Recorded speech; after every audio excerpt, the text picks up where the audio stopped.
Chikomba chaunoziya wati chi mameseji acho chinogara kuchikomba chacho tongo 1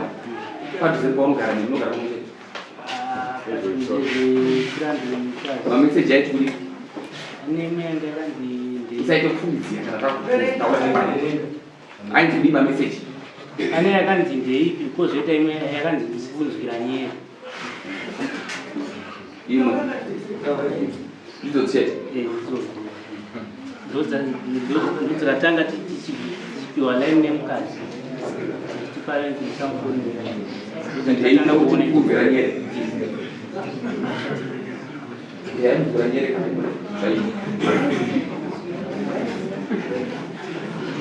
munoseka mwamona chiseka here ndandiseke nemsitoseka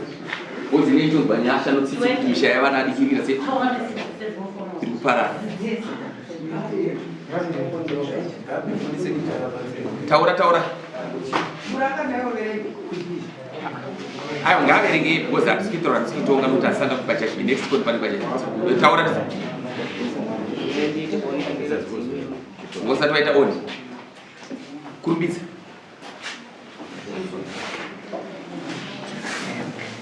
munoziva zvinoita vakadzi ava munoona tatikwendiedzi muchirima mesi muchitenga rori pamunotenga rori musi wamunopara kumburana anokupwanya nemagirasi zvese rori yapara otiti mawira nangu atiri vatingasidzokerani musha unotitsura nguva nikudi unonzwa nyere murume kana unonzwa nyere kuti ushenzi unoti kuti yatiri tenzere inonzwa nyere imwe meseji yakanzi isaka uriseinda isaka uriseinda kuswa mangwana toti pangoma panga panonyaradza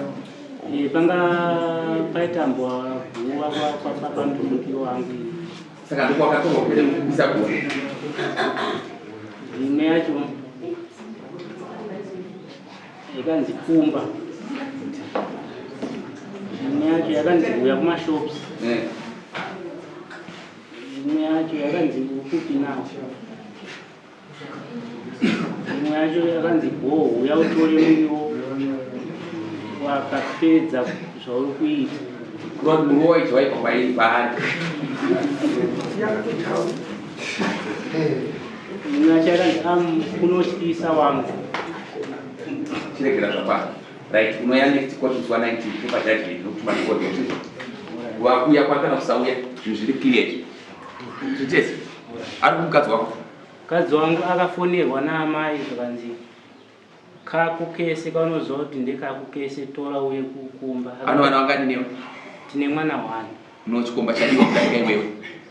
chikomba chadiwa kudarika iwewe ndiwa kudarika ini but ini ndakatobvisa ufuma ndosaka ndi chikomba chadiwa kudarika iwewe saka but isusu tinokusapota unomira namambo wangu ndiri roya rako hauna kana sendera wandipari wanzwa uye akaita kuti mambo ndakavatenga zvandazomuita ndakasuka kahomwe ngati nokuti kana kuaka ndikaona naye apana saka next case